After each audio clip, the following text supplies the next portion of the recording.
তোমরা কি কখনো ভেবেছো যে আয়নায় তোমরা মুখ দেখতে পাও কি করে, বা রামধনুর যে এত রং কোথা থেকে আসে? তো এই সব রহস্যের উত্তর আছে লাইট বা আলোর মধ্যে। তো আজ থেকে আমরা শুরু করতে চলেছি ক্লাস 10-এর অন্যতম গুরুত্বপূর্ণ চ্যাপ্টার লাইট।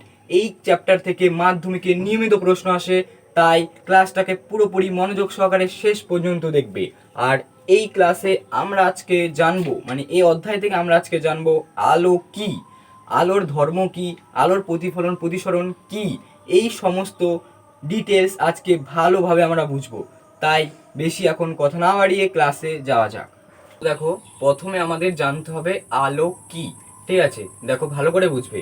আলো হলো এক প্রকার তড়িৎচুম্বকীয় তরঙ্গ, যেটা তরঙ্গের আকারে বিস্তার লাভ করে এবং যেখানে এসে পড়বে আলোটা, সেখান থেকে রিফ্লেক্স হয়ে আমাদের চোখে, মানে সেখান থেকে রিটার্ন হয়ে আমাদের চোখে আসবে, ফলে আমাদের দর্শনের অনুভূতি জাগাবে। তাহলে কি বললাম? আলো হলো এক প্রকার তড়িৎচুম্বকীয় তরঙ্গ, যেটা তরঙ্গের আকারে বিস্তার লাভ করে এবং যেখানে পড়বে সেখান থেকে রিটার্ন এসে আমাদের চোখে আসবে আলোটা, ফলে আমাদের দর্শন অনুভূতি জাগে। মানে কি বলছে? দেখো দেখো, আলো যে তুমি চারপাশে কেন তুমি যে চারপাশে যা কিছু দেখো, তুমি আমাকে যে দেখতে পাচ্ছ, বা চারপাশে যা কিছু বই পেন, যা কিছু খাতা, যা কিছু মানুষজনকে যে দেখতে পাচ্ছ, সেগুলো কিসের জন্য দেখতে পাচ্ছ? সব আলোর কারণে দেখতে পাচ্ছ। আলো যদি না থাকতো তাহলে তুমি কিছুই দেখতে পারতে না। মানে কি? আলো যখন, মানে আলো তুমি দেখতে পাচ্ছ কিভাবে? বই খাতা, তুমি আমাকে দেখতে পাচ্ছ, আলো ওই মানে ওই জায়গাটা পড়ছে, তার রিফ্লেক্ট হয়ে তোমার যখন চোখে পড়ছে, তখন তোমার দর্শন, মানে ওই জিনিসটার দর্শন অনুভূতি জাগাচ্ছে ওই জিনিসটার প্রতি। ঠিক আছে, তার মানে আলো কি ভালো করে বুঝলে? আলো কি ভালো করে বোঝো আরেকবার ব্যাপারটা। আলো হলো এক প্রকার তড়িৎচুম্বকীয় তরঙ্গ, যেটা তরঙ্গের আকারে বিস্তার লাভ করে। ঠিক আছে, তরঙ্গের আকারে বিস্তার লাভ করে এবং যেখানে পড়বে সেখান থেকে রিফ্লেক্ট হয়ে আমাদের চোখে আসবে, ফলে আমাদের দর্শনের অনুভূতি জাগাবে। ঠিক আছে, দেখো আমি এখানে এটাই লিখেছি যে আলো কি। ঠিক আছে, দেখো আলো হলো এক আলো হলো এক প্রকার তড়িৎচুম্বকীয় তরঙ্গ, যা তরঙ্গের আকারে বিস্তার লাভ করে এবং আমাদের চোখে দর্শনের অনুভূতি জাগায়। তার মানে কি? মানে আলো হলো, আলো কোনো একটা জায়গায় পড়লো, ফলে রিফ্লেক্ট আমাদের চোখে আসলো, ফলে ওই জিনিসটাকে আমরা দেখতে পাচ্ছি। কিসের জন্য? আলো যখন আমাদের চোখে পড়ছে, তারপরে আমরা ওই জিনিসটাকে দেখতে পাচ্ছি। সেখানে তাই এখানে এটাই বলছে যে মানে এক প্রকার তড়িৎচুম্বকীয় তরঙ্গ, যেটা তরঙ্গের আকারে বিস্তার লাভ করে এবং আমাদের চোখে দর্শনের অনুভূতি জাগায়। আমাদের দর্শন মানে দেখার ক্ষমতা দেয়, ওটা অনুভূতি জাগাচ্ছে। ঠিক আছে, তো এবার আমরা আরো কিছু, মানে আলোর সঙ্গে জানতে হবে, আলোর কিছু বৈশিষ্ট্য জানতে হবে। আলো হলো এক প্রকার শক্তি। তো আলো এক প্রকার শক্তি, আলোকে এক প্রকার শক্তি আমরা কেন বলবো? দেখো, আলো শক্তির নিত্যতা সূত্র মেনে চলে। ঠিক আছে, আলো আলো এক প্রকার শক্তি। কেন শক্তি? কারণ কি আলো এক প্রকার শক্তি, কারণ কি আলো শক্তির নিত্যতা সূত্র মেনে চলে।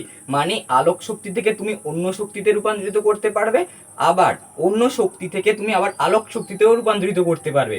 মানে আলোকে শক্তি কেন বলবো? আলো হলো শক্তির নিত্যতা সূত্র মেনে চলছে। মানে তুমি আলোক শক্তি থেকে তুমি আবার অন্য শক্তিতে রূপান্তরিত করতে পারবে, তো আবার অন্য শক্তি থেকে তুমি আবার আলোক শক্তিতে রূপান্তরিত করতে পারবে। দেখো আমি এখানে এটাই লিখেছি যে দেখো আলোর যে বৈশিষ্ট্য, ঠিক আছে, আলো এক প্রকার শক্তি। তো ঠিক আছে, এক নম্বর যে বৈশিষ্ট্যটা আমি বললাম, আলো হলো এক প্রকার শক্তি। তো কেন এক প্রকার শক্তি? তো দেখো এখানে আমি লিখেছি আলো শক্তির নিত্যতা সূত্র মেনে চলে। ঠিক আছে, মানে আলোক শক্তি থেকে তুমি অন্য শক্তিতে রূপান্তরিত করতে পারবে, আবার আবার অন্য শক্তিও তুমি আবার আলোক শক্তিতে রূপান্তরিত করতে পারবে। মানে কি বলছে? তুমি আলোক শক্তি থেকে অন্য শক্তিতে রূপান্তরিত করতে পারবে, আবার অন্য শক্তিকেও তুমি আবার আলোক শক্তিতে রূপান্তরিত করতে পারবে, সেটাই বলছে। মানে যদি আমি একটা এক্সাম্পল নিই, যদি ফটো ইলেকট্রিকে, ঠিক আছে, ফটো ইলেকট্রিকে যদি একটা আলো এসে পড়ে, ঠিক আছে, সেখান থেকে তড়িৎ প্রবাহ সৃষ্টি হয়। মানে এখানে দেখো এটা লিখেছি, দেখো ভালো করে এই জিনিসটা ভালো করে বুঝছো। মানে এই এক্সাম্পল যেটা ঠিক আছে, এক্সাম্পল মানে ফটো ইলেকট্রিকে কোনো যখন আলো পড়লো, ঠিক আছে, বর্তনীতে তড়িৎ প্রবাহ সৃষ্টি হলো। মানে কি আলোক শক্তি থেকে তড়িৎ শক্তিতে কনভার্ট হচ্ছে। মানে কি আলোক শক্তি থেকে তড়িৎ শক্তিতে রূপান্তরিত হচ্ছে। মানে কি আলোক শক্তি থেকে আমরা অন্য কোনো একটা শক্তিতে রূপান্তরিত করছি। তো সেটাই বলছে আলো কেন শক্তি। আলো শক্তির নিত্যতা সূত্র মেনে চলে, আলোকে তুমি অন্য শক্তিতে রূপান্তরিত করতে পারবে, আবার অন্য শক্তিকে তুমি আবার আলোক শক্তিতে রূপান্তরিত করতে পারবে। যেমন একটা আমি এক্সাম্পল নিলাম, যেটা ফটো ইলেকট্রিক। ঠিক আছে, এক্সাম্পলটা দেখো যে ফটো ইলেকট্রিকে কোনো যখন আলো পড়লো, বর্তনীতে তড়িৎ প্রবাহ সৃষ্টি হলো। ঠিক আছে, তার মানে কি আলোক শক্তি থেকে আমরা তড়িৎ শক্তিতে রূপান্তরিত করলাম।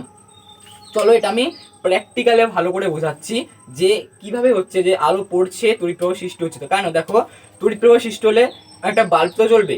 বাল্ব কিসের জন্য জ্বলবে? কোনো একটা তড়িৎ প্রবাহ যখন আর এখান দিয়ে কারেন্ট যাবে, তখন একটা বাল্ব জ্বলবে। তো চলো আমি প্র্যাকটিক্যালে বোঝাচ্ছি যে ফটো ইলেকট্রিকে যখন আলো পড়ছে, তখন সেখান থেকে তড়িৎ প্রবাহ সৃষ্টি হচ্ছে এবং ফলে একটা বাল্ব জ্বালাতে পারবো আমরা। তো চলো প্র্যাকটিক্যালে দেখা যাক। দেখো এটা হচ্ছে পুরো একটা যে ফটো ইলেকট্রিক যে সিস্টেমটা, ঠিক আছে, তো এই জায়গায় যখনই ফটো ইলেকট্রিকে যখনই আলো পড়বে তখন এখান থেকে তড়িৎ প্রবাহ সৃষ্টি চলাচল করবে, ফলে এই বাল্বটা জ্বলে উঠবে। তো দেখো এখানে যখনই আলো পড়লো সেখান থেকে তড়িৎ প্রবাহ চলাচল করছে, ফলে এই বাল্বটা জ্বলে উঠছে। তাহলে আমরা বুঝলাম যে যখনই আলো পড়লো তড়িৎ প্রবাহ চলাচল করছে, তাহলে আলোক শক্তি থেকে তড়িৎ শক্তিতে রূপান্তরিত হচ্ছে, ঠিক আছে। তাহলে যখন দেখো ভালো করে আরেকবার বোঝো যে আলো পড়লো, এখান থেকে তড়িৎ প্রবাহ দেখো চলাচল করলো, ফলে এই বাল্বটা জ্বলে উঠলো। আশা করি তোমরা এটা বুঝলে, প্র্যাকটিক্যাল যেটা আমি দেখালাম কিভাবে আলো আসছে, যে আমি যে মানে যে ইয়েটা মানে যে ফটো ইলেকট্রিক যে যে সিস্টেমটাকে পুরো দেখালাম তোমাদেরকে প্র্যাকটিক্যালে। আশা করি তোমরা ভালো করে বুঝলে ব্যাপারটা কিভাবে হচ্ছে। আলো পড়ছে, তারপর ওখান থেকে ইলেকট্রিক ফ্লো মানে ইলেকট্রিক চলাচল করছে, কারেন্ট ফ্লো হচ্ছে, ফলে লাইটটা জ্বলে উঠছে। নয়তো লাইট জ্বলবে না, না যদি কারেন্ট ফ্লো না করে তাহলে লাইট জ্বলবে না। তার মানে কি, আলো এসে পড়লো, লাইট চলাচল, কারেন্ট চলাচল করলো ওখান দিয়ে, ফলে আমাদের বাল্বটা জ্বলছে। এটা একটা এক্সাম্পল, মানে আলো একটা শক্তি। তুমি আরো এক্সাম্পল নিতে পারো, যেমন যে তুমি যে বাড়িতে যে বাল্ব জ্বালাও, যে বাল্বটা জ্বালাও না, সুইচ দিয়ে যে বাল্ব জ্বালাও, যে বাল্ব জ্বালাও, ঠিক আছে, ফলে বাল্ব জ্বালালে কি, যখন আমরা বাল্ব জ্বালালাম ফলে ওখান থেকে তড়িৎ শক্তি, তড়িৎ শক্তির ফলে তো তড়িৎ শক্তি যখন আমরা সুইচটা দিলাম তখন তড়িৎ শক্তি আসে, তড়িৎ শক্তির ফলে একটা লাইট জ্বলছে। তার মানে কি, ওখান থেকে আমরা তড়িৎ শক্তি থেকে আবার আলোক শক্তির রূপান্তরিত করছি। মানে যে বাড়িতে যে বাল্ব জ্বালাও সেটা কি কারেন্ট ফ্লো হয়ে ফলে তো লাইটটা জ্বলছে না। তার মানে কি, ওটা হয়েছে কি যে আমাদের তড়িৎ শক্তি থেকে আবার আলোক শক্তিতে রূপান্তরিত করছি। এটা তোমরা লিখে নিতে পারো এক্সাম্পলটা। বুঝলে যে আলোর যে ফটো ইলেকট্রিক ইফেক্টটা তোমরা ভালো করে বুঝলে, আশা করি যে আমি প্র্যাকটিক্যালটা দেখালাম সেটা আশা করি তোমরা ভালো করে বুঝলে। ফটো ইলেকট্রিক যে যখনই আলো পড়ছে ফলে ওখান থেকে কারেন্ট ফ্লো হচ্ছে, ফলে আমাদের একটা বাল্ব জ্বলছে। তার মানে কি, ওখান থেকে আমাদের কি হলো, আলোক শক্তি থেকে আমরা তড়িৎ শক্তিতে রূপান্তরিত করলাম। আবার এই এক্সাম্পলে দেখো আরেকটা এক্সাম্পল হয়ে যাচ্ছে, যখন কারেন্টটা ফ্লো হচ্ছে না, লাইটটা জ্বলে উঠছে। মানে কি, তড়িৎ শক্তি থেকে আবার আলোক শক্তিতে রূপান্তরিত হয়ে যাচ্ছে। ঠিক আছে, আশা করি তোমরা বুঝতে পারলে। তো দেখো এবার আমাদের জানতে হবে আরো ভালো, এবার আমাদের জানতে হবে যে দেখো 2 নাম্বার যে বৈশিষ্ট্য আমরা লিখেছি যে আলো, ঠিক আছে, আলোর যে চলার পর সর্বদা সরল রৈখিক হয়। ঠিক আছে, আলোর চলার পথটা হলো সর্বদা সরল রৈখিক। দেখো আলো কিন্তু একটা মানে আলো তরঙ্গের আকারে বিস্তার লাভ করলেও কিন্তু আলো সর্বদা সরল রৈখিক। মানে কি, আলো একদম সোজা পথে যাবে, ঠিক আছে, মানে এরকম বেঁকে টেরে যাবে না আলো, ঠিক আছে, একটা সরল রৈখিকে যাবে।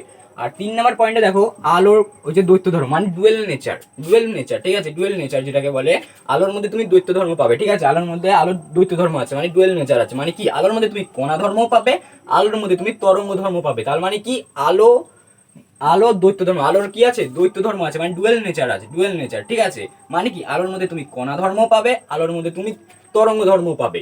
তো খুবই ইম্পর্টেন্টটা তোমরা ভালো করে নোট ডাউন করবে কিন্তু, ঠিক আছে, পুরো ক্লাসটা ভালো করে যে দেখে আমি যা যা করেছি সবই ইনফরমেশনগুলো, এত গুরুত্বপূর্ণ ইনফরমেশন তুমি বইয়ে পাবে না, ঠিক আছে, এত ভালো করে। তো দেখো 3 নাম্বারে 4 নাম্বারে দেখো আমি কি লিখলাম, আলোর জন্য আমরা বিভিন্ন ঘটনা, আলোর জন্য বিভিন্ন ঘটনা ঘটে, যেমন আলোর প্রতিফলন, প্রতিসরণ, আরো অনেক কিছু আছে। এবার ওটা হচ্ছে হায়ার স্টাডিতে তোমাদের যেটুকু তোমাদের প্রয়োজন সেটুকু আমি করাচ্ছি, এক্সট্রা এখন করতে লাগবে না তোমাদের, ঠিক আছে। তো আলোর আরো ধর্ম ছিল, যে কোন ধর্ম, তরঙ্গ ধর্ম, আরো অনেক ধর্ম আছে, যেগুলো ক্লাস 11-12 তোমরা পড়বে, ঠিক আছে। এখন ক্লাস 12 তোমরা এসব পড়বে, এখন জানার এত দরকার নেই, তোমাদের সিলেবাসে নেই, শুধু শুধু বেশি হ্যারাসমেন্টে নিয়ে লাভ নেই, ঠিক আছে, বেশি পড়ে লাভ নেই। এখন যেটুকু দরকার সেটুকু এখন পড়ো, যেটুকু জানার দরকার। তো দেখো আমি কি কি বললাম, যে আলোর যে বৈশিষ্ট্যটা, আলোর এক প্রকার শক্তি, ঠিক আছে, কেন শক্তি, শক্তি নির্ধারক সূত্র মেনে চলে যে একটা আলোক শক্তিতে আমরা অন্য শক্তিতে রূপান্তরিত করতে পারবো, আবার অন্য শক্তি আবার আলোক শক্তিতে রূপান্তরিত করতে পারবো। আর আলোর চলার পর সর্বদা সরলরৈখিক, আর আলো দ্বৈত ধর্ম আছে, একটা কণা ধর্ম পাবে আলোর মধ্যে, তুমি আবার তরঙ্গ ধর্ম পাবে, আরো অনেক কিছু আছে, ওগুলো পরের ব্যাপার। আর আলোর জন্য বিভিন্ন ঘটনা ঘটে, যেমন আলোর প্রতিফলন, প্রতিসরণ, অনেক ঘটনা ঘটে, ঠিক আছে। তো আশা করি যা আমি বললাম, আশা করি তোমরা বুঝলে ব্যাপারটা। তো এবার আমি বলবো যে আলো, এবার আরো ভালো ইনফরমেশন আনবো। এবার আলো সম্বন্ধে আমরা আলোর বেগ, কত ধরনের বেগ থাকে, সব ইনফরমেশনগুলো আমরা আস্তে আস্তে ভালো করে জানবো, ঠিক আছে। তো চলো আলোর বেগ নিয়ে আমরা ভালো করে ডিটেলসে পড়বো। এবার আমরা জানবো আলোর বেগ নিয়ে এমন এমন ইনফরমেশন আমরা জানবো, ঠিক আছে, আলোর বেগ নিয়ে সম্বন্ধে।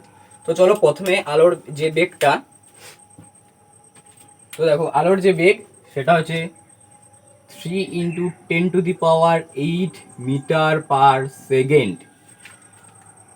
আর এটা হচ্ছে কিসে, আলোর বেগটা এটা কিসে, এটা হচ্ছে এসআইতে। তাহলে এসআইতে আলোর বেগ কত, 3 × 10⁸ মিটার পার সেকেন্ড। আর যদি বলে সিজিএস আলোর বেগ কত, তাহলে লিখবে 3 × 10⁻10 মিটার সেন্টিমিটার পার সেকেন্ড। এটা কিসে, সিজিএস, ঠিক আছে। তো এবারে বলবে কি পড়াচ্ছ দাদা, এগুলো তো আমরাও জানি। তো দাঁড়াও দাঁড়াও, রুকো যারা সাবার করো। তো দেখো এখানে মিটার থেকে সেন্টিমিটার এলো, তার মানে 10^10 কিভাবে হলো দেখো, এটা 3 × 10⁸ 8, ঠিক আছে, এটা হচ্ছে সেমিতে আছে, মিটারে আছে, ঠিক আছে, 3 × 10⁸ এটা হচ্ছে মিটারে। তাহলে মিটার থেকে সেন্টিমিটারে গেলে আমাদের কি করতে হয়, 100 দিয়ে গুণ করতে হয়, ঠিক আছে। তো 100 দিয়ে যদি আমরা গুণ করি, দেখো 100 দিয়ে গুণ, তো 100কে আমরা কি লিখতে পারি, 10 এর স্কয়ার লিখতে পারি না? তাহলে বেস দুটো সেম আছে, তাহলে আমরা কি লিখতে পারি, বেস দুটো সেম থাকলে কি উপরে দুটো যোগ হয়ে যায়। তাহলে কি হচ্ছে 3 × 10⁻10, তাহলে এটা কিসে, আমরা মিটার থেকে কিসে নিয়েছি, সেন্টিমিটারে নিয়েছি, তাহলে সেন্টিমিটার/সেকেন্ড, ঠিক আছে। আশা করি তোমরা বুঝতে পারলে যে আলোর যে বেগটা যদি এসআইতে বলে তাহলে কি 3 × 10⁸ মিটার/সেকেন্ড, আর যদি বলে সিজিএসে আলোর বেগ কত তাহলে বলবে 3 × 10⁻10 সেন্টিমিটার/সেকেন্ড, ঠিক আছে। যদি বলে আলো 1 সেকেন্ডে কত মাইল যায়, আলো, ঠিক আছে, আলো 1 সেকেন্ডে মানে যদি যদি আমরা যদি বলে মাইল পার,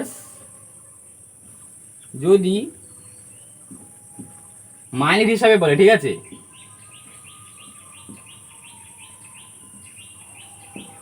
তো যদি বলে 1 সেকেন্ডে আলো কত মাইল যায় তাহলে তোমরা বলবে 1,00,000,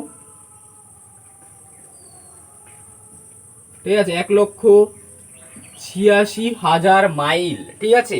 তাহলে কি যদি মাইল পার সেকেন্ডে বলে তাহলে বলবে 1,86,000 মাইল যায়, তার মানে কি আলো 1 সেকেন্ডে 1,86,000 মাইল যায়, ঠিক আছে। আর 1 সেকেন্ডে আলো কত মিটার যায়, 3 × 10⁸, আর 1 সেকেন্ডে কত সেন্টিমিটার যায়, 3 × 10⁻10। এবার যদি বলে 1 সেকেন্ডে আলো কত কিলোমিটার যায়, ঠিক আছে, কিলোমিটার যদি বলে মানে কিমি সেকেন্ড, ঠিক আছে, 1 সেকেন্ডে আলো কত কিমি যায় তাহলে বলবে 3,00,000, মানে যদি কিলোমিটারে হিসাব দেয় তাহলে বলবে 1 সেকেন্ডে, যদি বলে আলো 1 সেকেন্ডে কত কিলোমিটার যায় তাহলে বলবে 3,00,000 কিলোমিটার, আর যদি বলে 1 সেকেন্ডে কত মাইল যায় তাহলে বলবে 1,86,000 মাইল। আর হ্যাঁ, যে এত কিছু যে ইনফরমেশনগুলো দিলাম এগুলো কোন মাধ্যমে, ঠিক আছে, এগুলো সব কটা যে ইনফরমেশনগুলো দিলাম, ঠিক আছে, যে যে কটা ইনফরমেশন দিলাম এখন, ঠিক আছে, এসআই সিজিএস মাইল আর কিলোমিটার যেসব ইনফরমেশনগুলো দিলাম সে আমাদের শূন্য মাধ্যমে,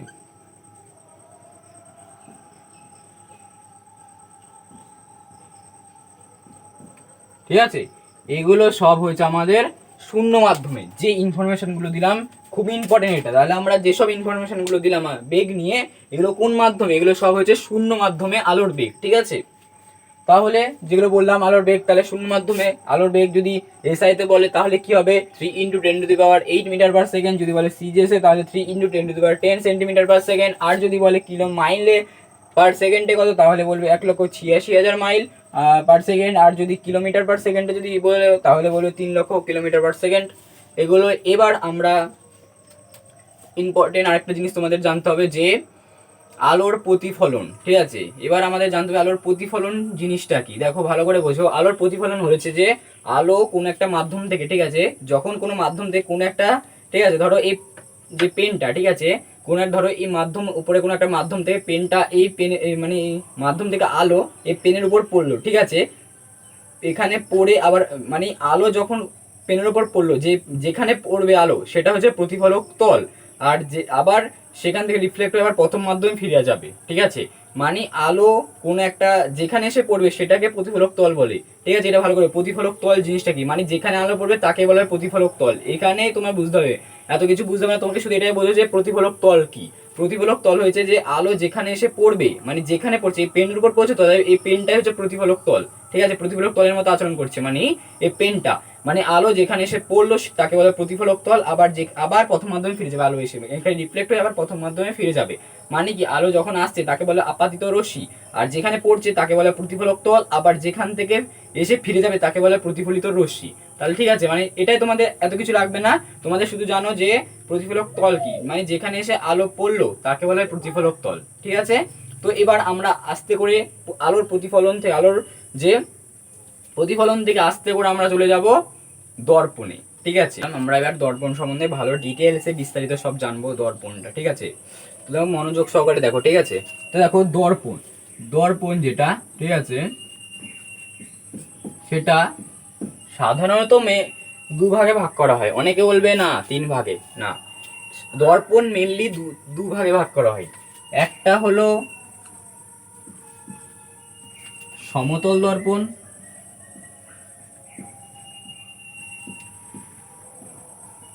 আরেকটা হলো হয়েছে আমাদের গোলীয় দর্পণ।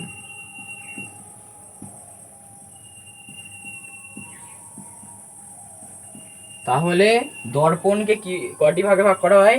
মেনলি দর্পণকে দুটি ভাগে ভাগ করা হয়। একটা হয়েছে আমাদের সমতল দর্পণ, একটা হয়েছে গোলীয় দর্পণ। এবার তোমাদের যে সিলেবাসে তোমাদের যে সমতল দর্পণ তোমাদের ক্লাস 8-এ ছিল, তোমাদের এখন ক্লাস 10-এর সিলেবাসে সমতল দর্পণ নেই, ঠিক আছে, সিলেবাসে তোমাদের নেই মানে। আর সমতল দর্পণে এমনই ডিটেলস কিছু নেই, আছে ওগুলো হায়ার স্টাডিতে তোমাদের। এবার আমি তোমাদের হালকা করে সমতল দর্পণটা বুঝিয়ে দেবো, ঠিক আছে। তো দেখো সমতল দর্পণ জিনিসটা কি। তোমরা তো দেখেছো যে বাড়ির যে আয়না আছে না, তোমরা যেখানে সাজুগুজু করো, ঠিক আছে, তোমাদের থাকবে, এটা সবার বাড়িতে কমন, এটা থাকবে যে আয়না, যে প্লেন প্লেন একটা যে আয়না আছে না, সমান, কোনো এবড়ো খেবড়ো নেই, এঁকে বেঁকা নেই, যে আয়নাটা আছে সেই আয়নাটা হচ্ছে একটা সমতল দর্পণ, ঠিক আছে। তো দেখো এবার সমতল দর্পণে কিছু ইম্পর্টেন্ট ইনফরমেশন তোমাদের জানতে হবে। সমতল দর্পণে যে তুমি যে তোমার যে একই যে সাইজ আছে, তোমার যে সাইজটা, সে দর্পণে কিন্তু একই সাইজের প্রতিবিম্ব তোমার গঠিত হবে, ঠিক আছে। মানে তোমার যে উচ্চতা, দর্পণে যে প্রতিবিম্ব তুমি দেখতে পাচ্ছ তার উচ্চতাও একই হবে। আবার তোমার সেম সাইজ, সোজা সাইজ প্রতিবিম্ব, মানে সোজা প্রতিবিম্ব গঠিত হবে। মানে এমন হবে না যে দর্পণে তুমি এরকম সোজা দাঁড়িয়ে রয়েছো আর দর্পণে দেখাচ্ছে মাথা নিচে পা উপরে, এমন হবে না। মানে একই সাইজের এবং সোজা প্রতিবিম্ব গঠিত হবে। আর তুমি যে ডিস্টেন্সে, মানে দর্পণ থেকে যত ডিস্টেন্স আছে, দর্পণের ভেতরে যে প্রতিবিম্বটা আছে না, সেই দর্পণ থেকে যে প্রতিবিম্ব দর্পণের, সেখান থেকেও কিন্তু ডিস্টেন্স একই থাকে। মানে তোমার যে ডিস্টেন্স দর্পণের থেকে, সেটা দর্পণ থেকে আবার যে প্রতিবিম্ব, সেই ডিস্টেন্সটা কিন্তু একই ভেতর দিক থেকে, ঠিক আছে, একই হবে। আর কি বললাম তাহলে, ভালো করে এটুকু জানতে হবে যে আসল কি সমতল দর্পণ। দেখো সমতল দর্পণ কি, যে বাড়ির যে আয়নাটা তোমরা দেখতে পাচ্ছ না, যে বাড়ির যে আয়না আছে তোমাদের, মানে সমতল মানে কি, তুমি যদি এরকম দাঁড়িয়ে থাকো, এটা ধরো তুমি, ঠিক আছে, এটা ধরো তুমি, সেরকম ছবি আঁকতে পারি না, এটা ধরো তুমি, তাহলে দর্পণে কিন্তু তোমারই একই সাইজের প্রতিবিম্ব গঠিত হবে, ঠিক আছে, সেম সাইজের। মানে তোমার যদি উচ্চতা হয় 5 সেমি, তাহলে এরও কিন্তু 5 সেমি হবে। আর কি এইটুকু যেটুকু হাইট হবে সেম হাইট হবে, আর একই, মানে এরকম ভাবে যে সোজা দাঁড়িয়ে থাকে, মানে এরকম হবে না যে এর পা উপর দিয়ে এর মাথা নিচের দিকে, এমন কখন হবে না। মানে সোজা প্রতিবিম্ব এবং একই সাইজের প্রতিবিম্ব। আর যে এই দর্পণ, তো দর্পণ থেকে যে ডিস্টেন্সটা আছে, সে ভেতর দিকে, যদি আয়নার তো ভেতর দিকে হবে না প্রতিবিম্বটা, সেই ভেতর থেকে আয়নার যে ডিস্টেন্স সেটাও সেম হবে, ঠিক আছে। আমরা কি দেখলাম, সোজা সোজা প্রতিবিম্ব, ঠিক আছে, সোজা প্রতিবিম্ব আর কি একই সাইজ।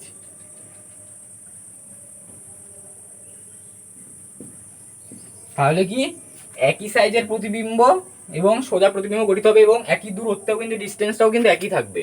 আর দেখো এবার তোমাদের একটা বলছি, যে তোমরা যে আয়না থাকে না তোমাদের বাড়ির, ঠিক আছে, দেখো আয়নাটাকে পুরো ডিস্টেন্স, যে তোমার পুরো উচ্চতাটা মানে দেখার জন্য আয়নার মধ্যে, জানো আয়নাটা কত উচ্চতার আয়না দরকার হয়, মানে দর্পণ কত উচ্চতার দর্পণ, মানে কত সাইজের দর্পণ ব্যবহার করা, জানো? তোমার যে পুরো সাইজটা কভার করার জন্য দর্পণে মেনলি তোমার যে সাইজ আছে তার অর্ধেক সাইজ লাগে। পুরো দর্পণে তোমার পুরো সাইজটা কভার করার জন্য তোমার যে হাইট, তার অর্ধেক হাইট যদি দর্পণ আমরা ব্যবহার করি, তাহলে তোমার পুরো প্রতিবিম্বটা, মানে তোমার পুরো সাইজটা তুমি দর্পণের মধ্যে দেখতে পাবে।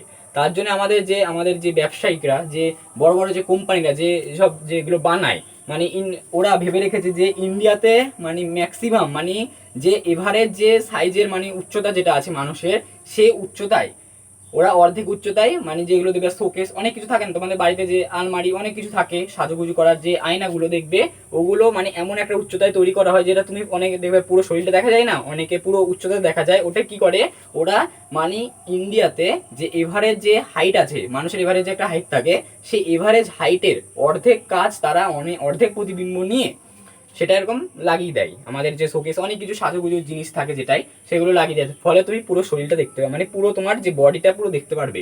মানে কি তোমার অর্ধেক, তোমার যে সাইজ তার অর্ধেক তার প্রতিবিম্ব তুমি যদি নাও, তাহলে তোমার পুরো সাইজটা তুমি ওই দর্পণের ভিতরে দেখতে পাবে, ঠিক আছে। এটা হচ্ছে সমতল দর্পণ। তোমাদের আর কিছু এক্সট্রা জানার দরকার নেই। সমতল দর্পণে ঠিক আছে, সমতল দর্পণে আর কিছু এক্সট্রা জানার দরকার নেই, যেটুকু ইনফরমেশন দিয়েছি সেটুকুই তোমরা হালকা করে কিছু লিখে রাখো মানে বোঝার সুবিধার্থে। এবার আমরা ভালো করে পড়বো এই গোলীয় দর্পণ সম্বন্ধে। ঠিক আছে, তোমরা গোলীয় দর্পণ ভালো করে হেডিং দাও। দেখো গোলীয় দর্পণ, ঠিক আছে, আবার গোলীয় দর্পণকে কিন্তু আবার দুভাগে ভাগ করা হয়। একটা হয়েছে আমাদের উত্তল দর্পণ,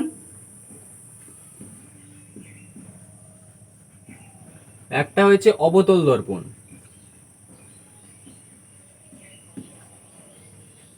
ঠিক আছে, তাহলে দর্পণকে মেনলি দুভাগে ভাগ করা, একটা হচ্ছে সমতল দর্পণ, একটা হচ্ছে গোলীয় দর্পণ। আর সমতল দর্পণে যে ইনফরমেশনটা আমি দিলাম, ঠিক আছে, তোমরা ছোট করে খাতায় লিখে রাখবে কি কি সোজা প্রতিবিম্ব একই সাইজের প্রতিবিম্ব হবে, এবং তোমার যে ডিস্টেন্স দর্পণের ডিস্টেন্সটাও সেম হবে, দর্পণের যে প্রতিবিম্ব সেটা ডিস্টেন্সও সেম থাকবে।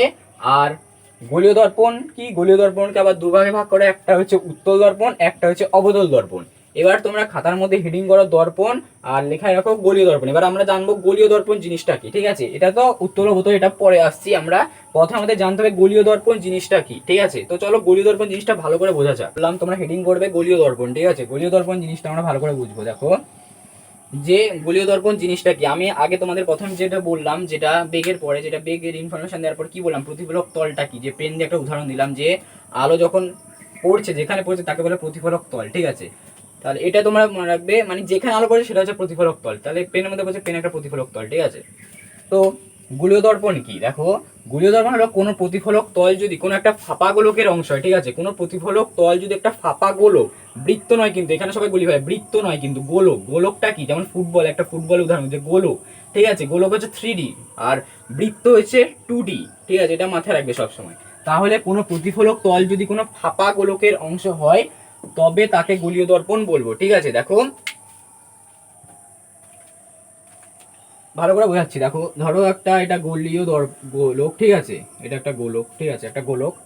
ঠিক আছে, ফাঁপা, ভেতরে কিন্তু কিছু নেই, সেটাই বলছি। দেখো কোনো একটা প্রতিফলক তল, মানে এখানে আলো পড়ছে। ঠিক আছে, কোনো একটা আলো এখানে পড়ছে, এই গোলকটার মধ্যে আলো পড়ছে, তাই এটাকে প্রতিফলক তল বলছে। ঠিক আছে, আমি যেটা বললাম পেনের উপর আলো পড়ছে তাই পেনটা কি প্রতিফলক তল, তেমনই এই গোলকটার মধ্যে আলো পড়ছে তাই একে প্রতিফলক তল বলে। তার জন্য বলছে কোনো প্রতিফলক তল যদি কোনো একটা ফাঁপা গোলক, ঠিক আছে, এটা ভেতরে কিন্তু কিছু নেই, ঠিক আছে, একটা ফাঁপা গোলক, ঠিক আছে, ফাঁপা গোলকের অংশ হয়, তবে তাকে গোলীয় দর্পণ বলবো। ঠিক আছে, এবার দেখো এই গোলীয় দর্পণটাকে যদি আমরা অর্ধেক দিয়ে ভাগ করে দিই, মানে এখান থেকে যদি কেটে দিই অর্ধেক, মাঝখানে যদি কেটে দিই তাহলে দুখানা আমরা সাইড পাবো। তো একটা এই সাইজটা, মানে এই সাইডটা পাবো তো আমরা এরকম, এই পাশটা মানে যদি কেটে দিই, এখানে মাঝখানে যদি কেটে দিই তাহলে আমরা একটা পাবো এরকম এই পাশটা, আর এই পাশটা কি পাবো এরকম। যদি আমরা কেটে দিই তাহলে আমরা কি পাবো, এক পাশ এরকম আর এক পাশ, দুটো ভাগে ভাগ হয়ে যাবে যদি আমরা গোলকটাকে এভাবে কেটে দিই। ঠিক আছে, আমরা বাইরে প্রলেপ করি, মানে যদি আমরা বাইরে আমরা কোডিং করি। ঠিক আছে, বাইরে যদি আমরা কোডিং করি, কোডিং মানে প্রলেপ দেওয়া। ঠিক আছে,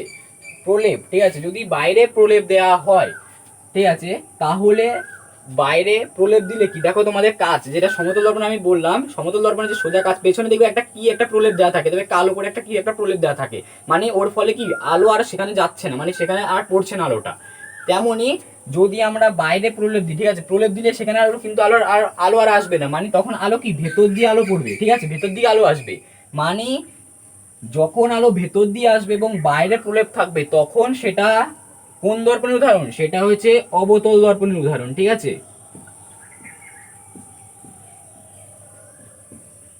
আর যদি কোডিং যদি মানে প্রলেপ যদি ভেতরে দিই, ঠিক আছে, প্রলেপটা যদি ভেতরে দিই তাহলে কি আলো তো ভেতরে আসবে না, তখন কি আলো বাইরে এসে পড়বে, রিফ্লেক্ট হয়ে পড়ে। ঠিক আছে, মানে যদি এখানে আলো পড়ে, আলো এখানে রিফ্লেক্ট হয়ে যাবে, মানে কি বলছি দেখো, মানে যেখানে কোডিং করবে, মানে যেখানে প্রলেপ দেবে সেখানে কিন্তু আলো আর আসবে না। মানে দেখো যে সমতল যেখানে কাঁচ আছে, কাঁচটা কিন্তু ভেদ করে আলো যাচ্ছে না, কিন্তু তোমাদের দেখবে কালো যে সমতল পেছনে একটা প্রলেপ দেওয়া থাকে, তেমনই যদি আলো যদি যদি কোনো, ঠিক আছে, যদি মানে যদি প্রলেপটা যদি ভেতরে দেওয়া হয়, আর তাহলে ভেতরে দিলে কি আর লাইট মানে যে আলোটা সেটা ভেতরে আসবে না, তখন কি আলো বাইরে দিয়ে আসবে।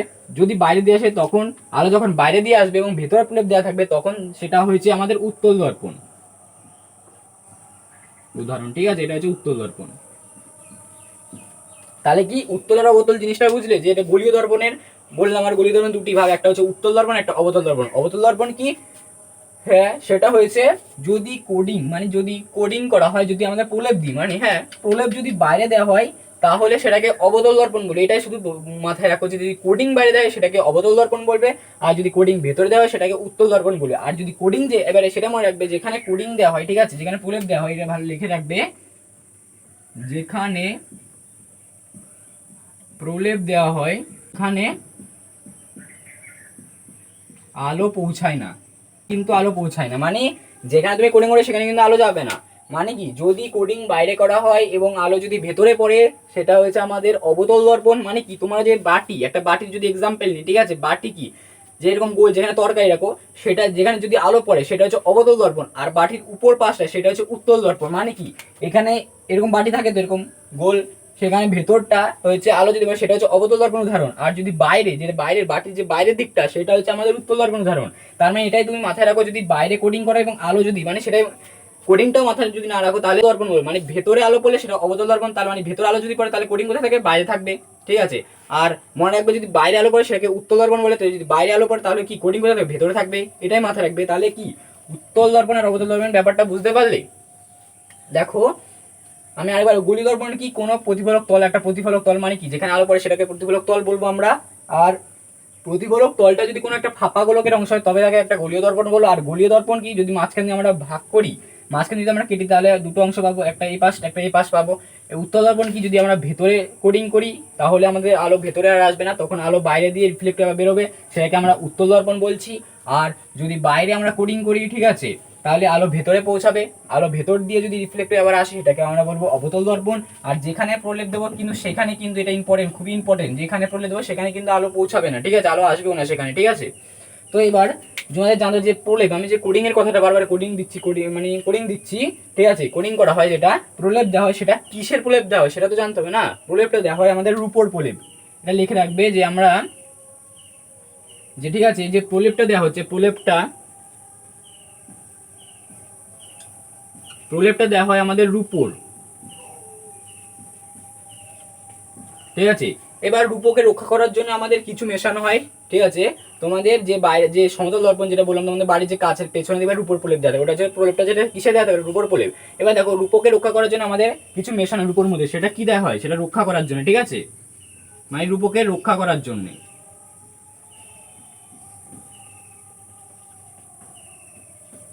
রূপকে রক্ষা করার জন্য কি দেওয়া হয় জানো, সেটা দেওয়া হয় আমাদের রেড লেড।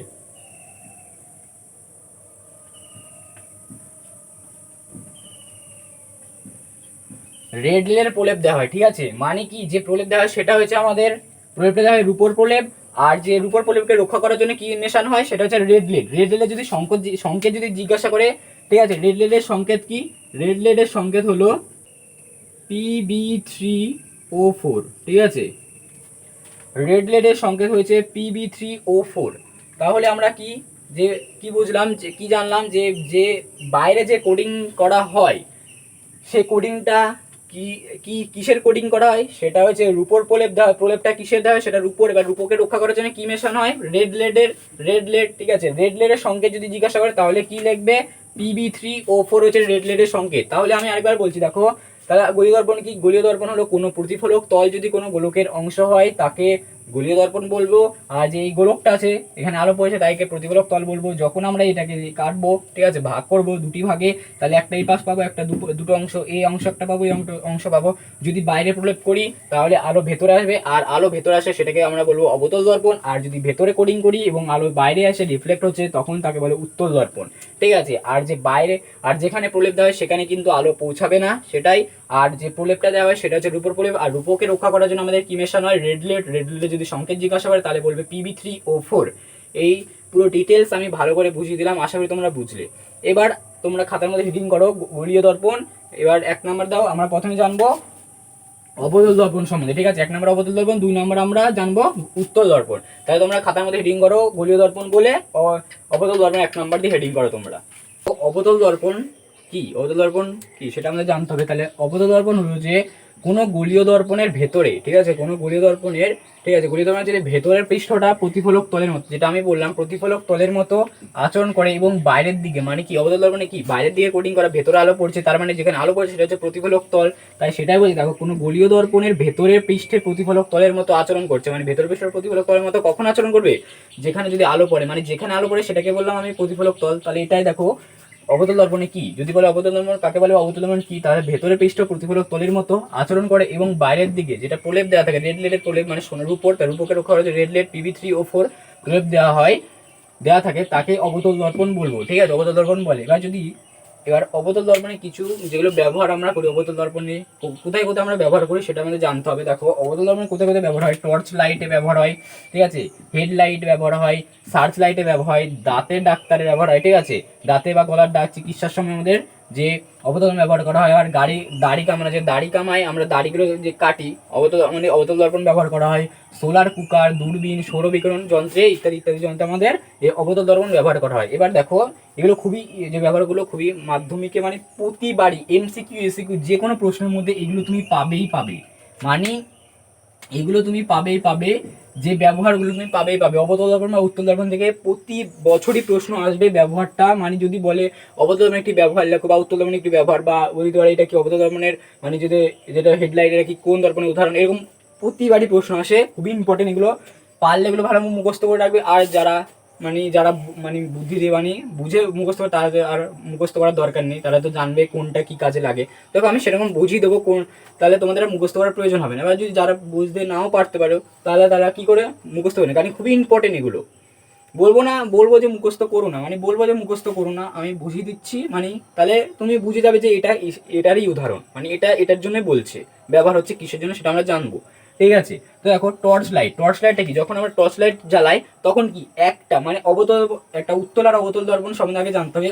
অবতল দর্পণ হয়েছে কি কোনো একটা এক্সাক্ট, অবতল দর্পণ আলোগুলো এক জায়গায় এসে স্থির হয়, একটা এক্সাক্ট পয়েন্টে আলোগুলো যায়, কখনো ছড়িয়ে যাবে না আলো, ঠিক আছে। অবতল দর্পণে কখনো আলো ছড়াবে, একইভাবে আলোগুলো যাবে একটা এক্সাক্ট একটা লাইনে, আলোগুলো একসাথে মিশবে, ঠিক আছে, আলোটা একই লাইনে যাবে, কোনো একটা আলোগুলো ছড়াবে না। আর উত্তল দর্পণে কি আলো অনেক জায়গায় চারপাশে সব ছড়িয়ে যাবে আলোটা, যেমন স্ট্রিট ল্যাম্প যেটা আমাদের রাস্তার ধারে থাকে, যেগুলো দেখবে ওই স্ট্রিট ল্যাম্প পুরো চারপাশে সব পুরো এরিয়া পুরো কভার করে, অনেক জায়গায় আলো পৌঁছাচ্ছে, ঠিক আছে, এটা হচ্ছে একটা উত্তল দর্পণ উদাহরণ। কিন্তু টর্চ লাইট তুমি জ্বালাবে কিন্তু চারপাশে আলো হবে না, একটা এক্সাক্ট লাইন বরাবর আলোটা যাচ্ছে না, এরকম ভাবে সোজা করে লাইনটা যায় যখন টর্চ লাইট জ্বালায়।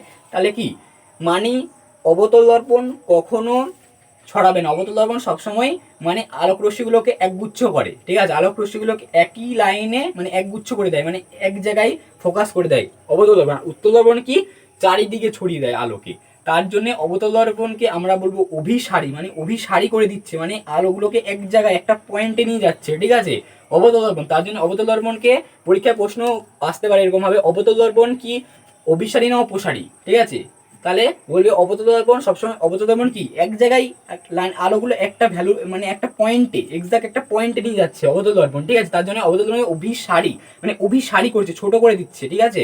আর উত্তল দর্পণে কি করে অপসারী, অপসারী চারিদিকে ছড়িয়ে যাচ্ছে, ঠিক আছে। তাহলে অবতল দর্পণে কি বলবো, অবতল দর্পণকে বলবো হচ্ছে আমাদের অভিসারী, আর উত্তল দর্পণকে বলবো আমাদের অপসারী, ঠিক আছে, অপসারী দর্পণ আর আমাদের অভিসারী দর্পণ, ঠিক আছে, যেটা আমরা বুঝলাম ব্যাপারটা। তাহলে তোমরা বুঝতে পারছো, যদি টর্চ লাইট, এবার যদি পরীক্ষা বলে টর্চ লাইট আমাদের কি, টর্চ লাইট কি চারদিকে ছড়াবে না কিন্তু এক্সাক্ট একটা লাইন বরাবর যায়, তাই কি এটা হচ্ছে অবতল দর্পণ উদাহরণ, ঠিক আছে। বা সার্চ লাইট দাঁতের ডাক্তার চিকিৎসায়, একটা যেখানে ধরো ডাক্তার কি চারদিকে ছড়িয়ে দেখতে না, যেখানে ধরো দাঁত একটা খারাপ আছে ওখানে তো লাইট দিয়ে দেখবে না, সেই জায়গাটা দাঁতের ডাক্তার চিকিৎসায় ব্যবহার করে, চারদিকে ছড়িয়ে দরকার নেই ওটা না ওদের। বা দাড়ি কামানোর কি, দাড়ি কামানো যে দর্পণটা, দাড়ি কামানো কি অবতল দর্পণ সবসময় বড় করে দেখায়, সবকিছুকে বড় করে দেখায়, ঠিক আছে। দেখো দাঁড়াও আরেকটা জিনিস আমি ভালো করে বোঝাচ্ছি, এটা তোমরা ভালো করে আগে বোঝো, আমি আরো ভালো করে বোঝাবো এই ব্যাপারটা, জিনিসটা কি।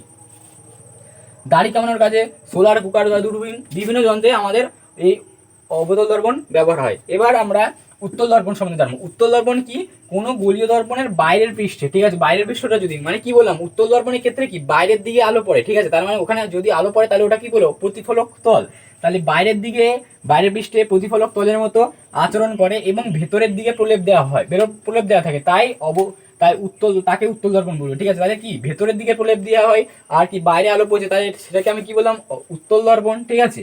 তাই ব্যবহার দেখো, গাড়ির ভিউ ফাইন্ডার, এটা বোঝাচ্ছি, এইগুলো আরো বোঝাচ্ছি, ঠিক আছে। ভিউ ফাইন্ডার, এগুলো ভিউ মিরর, এগুলো বোঝাচ্ছি, দাঁড়াও। তাহলে কি কি বুঝলাম আগে। অবতল দর্পণ কি, যে গোলীয় দর্পণের ভেতরের পৃষ্ঠে মানে প্রতিফলক তল ভেতরে, যেখানে যদি কি বললাম অবতল দর্পণ, এটাই মনে রাখবে, ভেতরে আলো পড়ে, ঠিক আছে। যে তরকারি রাখো সেটা হচ্ছে অবতল দর্পণের একটা উদাহরণ, মানে তরকারির ভেতরে আলো পড়ে সেটা হচ্ছে অবতল দর্পণ। আর যদি বাইরে মানে তরকারির যে বাটির বাইরে পৃষ্ঠ, সেটা হচ্ছে উত্তল দর্পণ। ভেতরে আলো পড়লে তাহলে কি বাইরে প্রলেপ দেওয়া থাকবে, আর যদি তাহলে ওটাকে কি বলবো, ভেতরে আলো পড়ে সেটা অবতল দর্পণ। আর যদি বাইরে প্রলেপ দেওয়া থাকে ভেতরে, ঠিক আছে, যদি ভেতরে আলো প্রলেপ দেওয়া থাকে, ভেতরে যদি প্রলেপ মানে কোডিং করা হয়, তাহলে বাইরে আলো পড়বে, সেটাকে বলে উত্তল দর্পণ, ঠিক আছে। এগুলো কিন্তু খুবই ইম্পর্টেন্ট ব্যবহারগুলো, প্রতি বছর একটা করে, একটা বা দুই, এক নম্বরে প্রতি বছর এমসিকিউ এসিকিউ তো আসবেই, আসবে আসবে, এটা গ্যারান্টি, 100% লিখে রাখো।